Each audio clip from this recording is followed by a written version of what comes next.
walking in here. It's great to meet you. Thank you so much for taking a minute after the show today. I appreciate it. Yeah.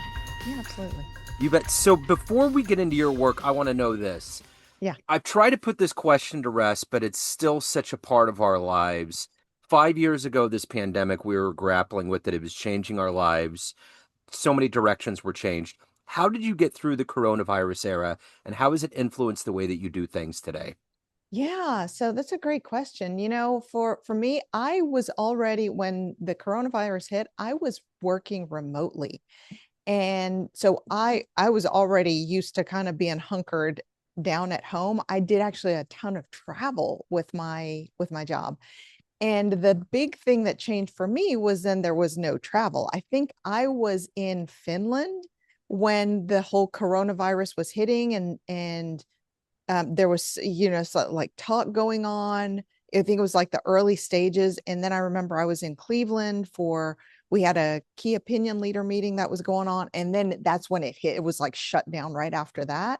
Yeah. So I since I was already working remotely, I think I was used to being at home. The big change for me was then the kids came home because the kids were in the university, and then everything just got shut down and they were just phoning it in. So that was the interesting piece, is having the kids um at home. Granted, they were in university, but them sort of phoning in their schoolwork at that time. So the way that we manage, or at least that I manage, is already having that muscle of having been home. And then I tend to keep myself busy Yeah. doing things that I love. And so I remember I was working on a book at the time, and as I was also going to school. So all of that was kind of going on in parallel in the background. So it was a blessing for me that I didn't have the travel, because then I could really dig into kind of being at home, working on the book, Yeah. that sort of thing. Yeah. So you're part scientist, part coach. So I want to Mhm. get to the essence of what you do on a daily basis. And to do that, kids are the truth serum. I'm going to put you in front of 12-year-olds. It's career day. You're at a school, and one of the kids is like, "What do you do for a living?" How do you answer Yeah. them? Yeah, it's a great question. So I'll tell the kids, you know what? I help people get to their next level. So we do tests just like they have tests. So we have tests to tell you what your strengths and your weaknesses are. And we're able to take that information and then help someone put a plan together, just like you would put a plan together when you're doing a research paper. You start doing experiments. So we put a plan together based on what the tests show of someone.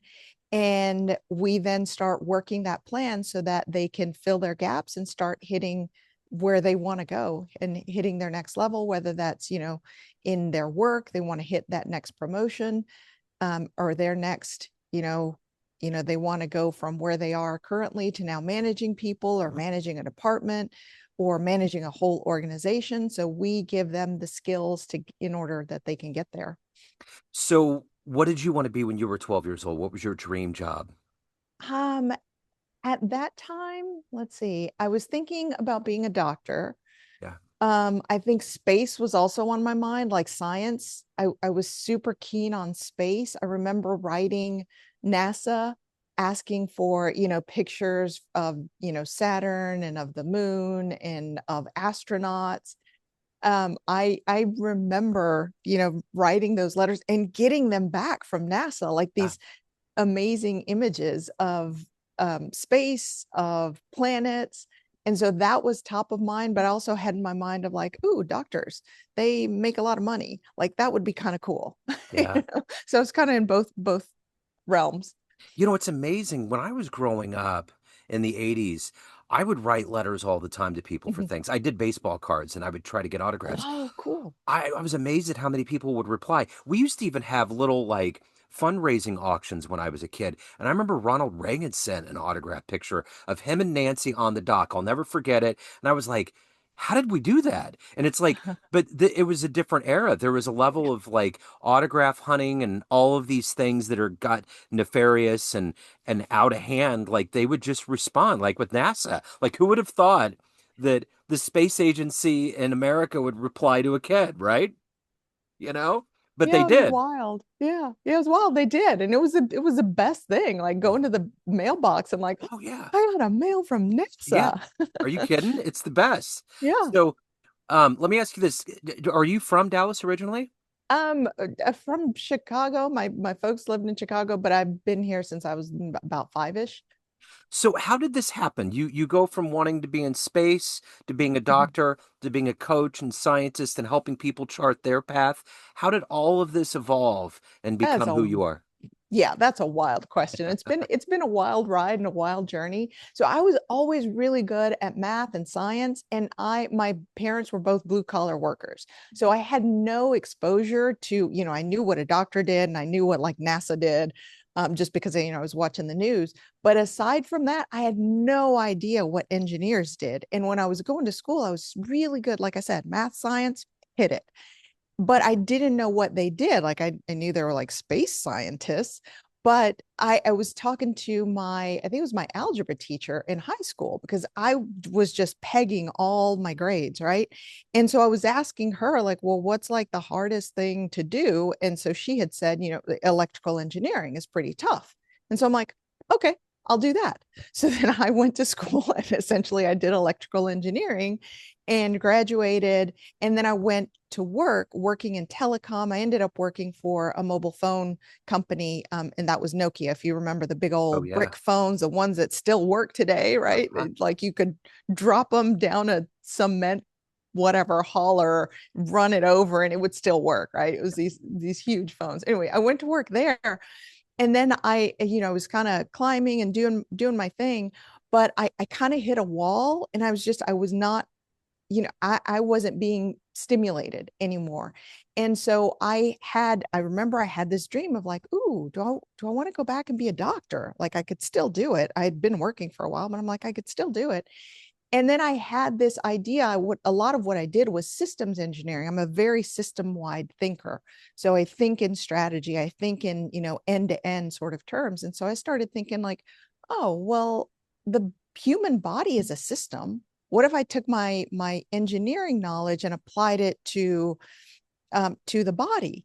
And then I thought, well, I could go for graduate school in that field, like biomedical engineering. And so I started thinking, well, what's the hardest school to get into, right, for this?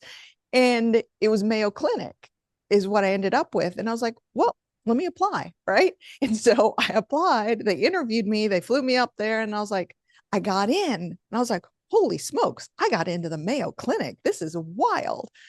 So I went to the Mayo Clinic, and I was going to, at that point, I I was married. I had a couple kids. Like you don't usually go to graduate school when you have a couple of kids. My kids were like 4 and 2. Yeah. We picked up and moved from Texas to Minnesota in the middle of summer, so middle of heat in Texas, in middle of beautiful weather in Minnesota. Yeah. And I went to school in Minnesota. I ended up graduating, got my degree, and it was funny. I had applied for a job, didn't get it, was doing my postdoc work, and they ended up hiring me. So they flew me out for an interview for a job I never actually applied for. It was wild. It was a crazy adventure. And I started working for Philips Healthcare, and I got a coach. This is where coaching now comes in, right? Uh-huh. I got a coach because I had been working in industry, went back, and I was like, I don't want to joke around. I want to get to wherever it is that I want to get to, right? I've been working in industry. So I got a coach and was working with them, and I started hitting all of my goals. And so I ended up getting a coaching certification for myself because I wanted to lead with a coaching style because it had been so impactful for me. And then that's when I started coaching people inside of the company, outside of the company. I had this whole biomedical engineering background. And so I was working in biomarkers and diagnostics and things like that. But then I got into coaching, and I brought that lens of looking at people as a system and with biological markers that a lot of times we ignore, but that are very readily available. And so I use this now in my coaching and in my coaching style. And so that's been the kind of wild ride of how I became a, a coach. Yeah, And and a part Yeah, well, and another part of you too is that you hit a wall yourself. Mhm. So you understand. So you're coming from this perspective of helping people kind of get around that. And it's interesting because it's like these are the things they can't teach you in school. Oh As you yeah. go through life and you become a parent and you have kids and you get married and you have a career, you bury everything. So it's almost though you have to come to a place where you have to find who you are again. Yeah. Yeah, definitely. I mean, those times where you hit a wall, they're they're a blessing in disguise because now I can see all of those things that I hit. I can now help people through that. And the walls that you hit in life, right? That's where you grow. That's like the crucible of where you're tested. And it stinks. Uh, but if you don't hit that or go through it, then there's no growth. And I mean, it's not fun if there's no growth. I always explain burnout. There's two ends of burnout, right? There's that one end where you're going so hard, it's almost like a light bulb, right? It's left on for too long, you're brilliant for too long, and so you burn out. But there's the other end of it too, where you never use it.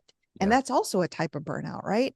And both of those are not good for you as a person. You want to be somewhere within that. It's okay to touch those ends, but you want to stay somewhere where you're tested, where you're constantly growing. And so you need those pieces of like hitting a wall or going through that crucible so that you can grow and help others as well.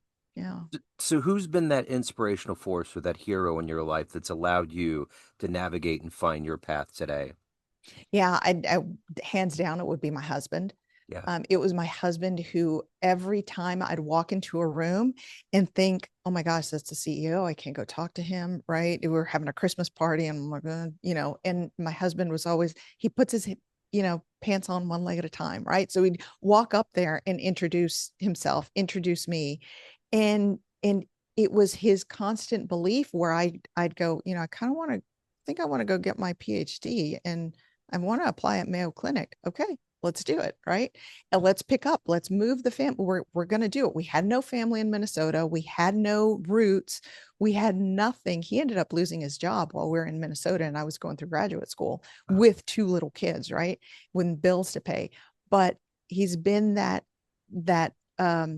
spot essentially my sponsor, my support throughout all of it, because throughout all of it he was always, okay, what's the next thing, right? And we'll do it. And if this is where you want to go, I'll do whatever it takes in order to support you there. So the backbone to what you're doing is you're creating these um you're laying the foundation for an inspirational story. Somebody's coming to you because they want to get to the next step. If you can meet somebody on the planet right now, anybody alive that's gone through that level of inspiration, that's gone from trying to find who they are to being successful in who they are, is there anybody in the world that you would love to talk to, have a lunch that might help you understand what you're doing a little bit better and help you on your journey? You know, you had mentioned Ronald Reagan earlier. I remember, yeah, I was in school. It was formative ages, and I not that I understood anything of really what he was talking about, but he was very engaging every time he spoke and always very positive. And I remember watching his speeches because it was just a production. Yeah. It was fascinating. So I think if I could sit down with anyone, it would be Ronald Reagan of all people, right? How do you stay so positive? So he used all his skills of acting, right? And he brought it into politics and engaging an audience. I'm always fascinated by people who can dialogue without taking a break or having that all the way through their speeches, right? But I've always just been fascinated by that. And there's something internally that wires someone for that. So I think if I could sit down with anyone, it would be Ronald Reagan to figure out like, or maybe it would even be Nancy, right? How do you show up that way Yeah. every day? That's what came to mind when you asked the question. Yeah. Well, I remember there was a couple seismic moments in his presidency as a kid growing up. Of course, the assassination attempt, but I remember when the shuttle explosion happened and the Oh speech he yeah. gave that night. And he talked about how the astronauts were going up to kiss the face of God or go into some eloquent way that he stitched all that together, and it just made us all feel good. And I miss that. We don't have that now.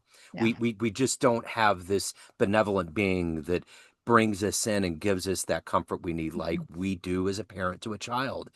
But, Yeah. the one thing I got to say, I saw Bill Clinton. He came to town 20 years ago and he was amazing. And I still remember that whole speech. Like he was talking about solar panels on the top of buildings in Brooklyn. It was amazing. And I remember it all these years. And it's that charisma, that Yeah. optimism, that Yeah. buoyancy. Hmm. So Yeah, it's amazing. definitely. So, what is it when the alarm clock goes off in the morning? What gets you up? What motivates you to take care of the work that you do for your clients, but to also take care of your own self? Yeah, so taking care of my own self is paramount. That's one of the things that I've learned, especially some of the walls that I hit earlier in my career, is I was not taking care of myself very well, and that is actually what enables you to hit that wall. Again, blessing in disguise. So now that wellness piece is paramount for me, right? I'm tired at night. I got to go to bed. I stay in bed, right? And I actually lounge. One of my favorite things to do is lounge in bed, even during the week. Like it's not just a Saturday thing for me. I even do it during the week. However, I still get up at, 6 or whatever and get my day started. So it's not that I'm lounging forever, but I lounge for a little bit. And that little, I know all the pundits say like you got to get up, make your bed, la la la, all this stuff. No, no, no. For me, it's that treat to just lounge for a minute and taking care of myself. I got a message last week from somebody who saw something that I did on LinkedIn and they're like, "Oh my gosh, you're I don't know what you're doing for your self-care, but you look amazing, happy and young, all these things." And I think it's part of just me taking breaks during the day, but what motivates me is really to help someone else get to where they're trying to go. I constantly wake up and I'm going to bed at night thinking about how can I bring what I've done and make it more accessible for people. So those are kind of like the questions or the eternal problems that I keep mulling over and thinking over.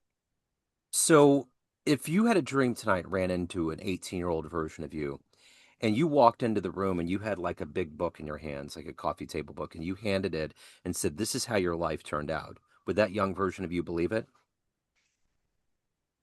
Hmm, that's a great question.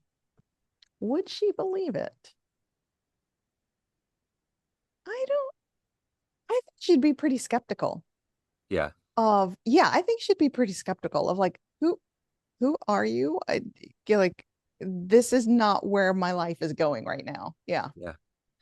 yeah. So, of all of the things that you've done, if you look back on that book, that proverbial book of your life, everything you've accomplished and evolved to, what are you the proudest of? Definitely my kids. Yeah. Yeah, definitely my kids. I mean, the resilience of them, kids are just amazing, right? The resilience of them picking them up and moving from Texas to Minnesota to then Cleveland to then back to Texas. I'm proudest of them, and they're now graduated. My son's serving in the military. He's overseas in Italy, and my daughter is working her dream job. I'm so proud of having set them up for success in a way that I'm a little jealous. I'm almost wishing that I had had the upbringing of my kids because they were set up for success. I mean, I had to go through a lot, so I'm grateful that I went through all the things that I went through, but I'm very glad that they're essentially living their best lives already at such an early age. So I'm super proud of that. So, everyone has a perception of you, family, friends, clients, everyone that you work with, but you run the show. What's your perception of you? Who do you think you are? Oh yeah. Gosh, the tough questions. Who do I think I am? I think I'm um at heart, I think I'm a child of God and a wife and mother, and I'm here to do something and to help make this world a better place. And the way I make the world a better place is by helping people understand their gaps, their strengths, and I'm a systems thinker. So you give me all the things that kind of confuse you, and one of my Clifton strengths is maximizer, which was explained to me the most beautiful way is you've got the Midas touch. You give anybody with that maximizer gift anything and they will Midas touch it. So you give me something like your strengths, where you're trying to go, your weaknesses, and we'll map out how you can get there. Like I make it golden and then get you that plan to move forward. Yeah. So that is at heart. Yeah, I'm a helper and scientist, mother. Yeah. Here to help someone. So you had mentioned Finland, Cleveland, Mhm. Minnesota. There's a lot of places you've talked about in this very short amount of time. What is one of the most magically unexpected places you've traveled to on the planet? Oh, by far, it would be Finland. Yeah, Okay. by far it would be Finland. The being able to travel, especially in the Lapland area, the north of Finland, in winter and seeing the northern lights, but the solitude of it, you know, seeing nature, animals, and just the solitude, the quietness of it, and the Finnish people. There's a beauty to them as well. Oh, So if you could get into a time machine and go back in time and see one event in human history, it wouldn't create a tear in time, but you would just witness one thing happen before your very eyes. What would you love to have seen happen? yeah, I would have loved to have seen, when I was growing up, I remember that all the imagination of the dinosaurs, like these huge, and I think, I'm not alone there, right? I think it would be, and there was this show, right, that traveled back in time, and I think I would love to just watch the dinosaurs roaming the earth and instead of us guessing in museums of like, oh, this was a carnivore. No, no, it wasn't a carnivore. Oh, it flew. No, it didn't fly, right? We're doing all this guessing. I would love to have seen all of that and really see what did they look like, right?